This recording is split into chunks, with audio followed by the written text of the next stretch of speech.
முத்திரை ஏன் தெரியுமா? ஆலயத்தில் வழிபடும் தெய்வங்களே இப்படித்தான் இருக்கும். புரிஞ்சுதுங்களா?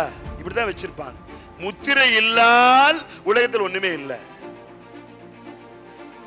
முத்திரை இல்லால் உலகத்தில் ஒண்ணுமே இல்லை. திருவள்ளுவர் ஜலமுத்திரை, மகாவீரர் மகாமுத்திரை, ராமகிருஷ்ண பரமஹம்சர் மிருகி முத்திரை. ஒரு கையில ஹிருதய கமலம், இன்னொரு கையில மிருகி முத்திரை. சர்க்கரைக்கு அருமருந்து மிருகி முத்திரை. கோடி சுவாமிகள் கோபுர முத்திரை, சீரடி பாபா அபய முத்திரை, வள்ளலார் சிப்பி முத்திரை, நபிகள் தட்டு முத்திரை, இயேசுநாதர் பிராண முத்திரை. இன்னைக்கு மேல என்னங்க வேணும்? எல்லாமே முத்திரை தான். முத்திரையால் முடியாதது எதுவும் இல்லை.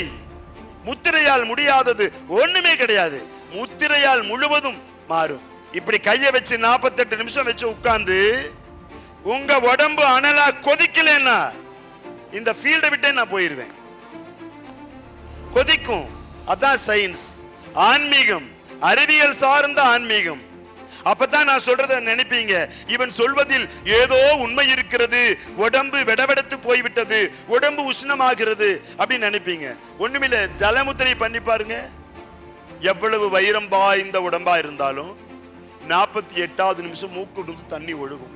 முகவரி: ஸ்ரீ சத்யேந்தர் சித்தர் பீடம், சித்தர் மூலிகை ஆராய்ச்சி மையம், 567/2, ரெண்டி சுவாமிகள் சித்த மகா சமாதி, பெருமாள் சுவாமி மலை அடிவாரம், ஆனைமலை, பொள்ளாச்சி, கோவை.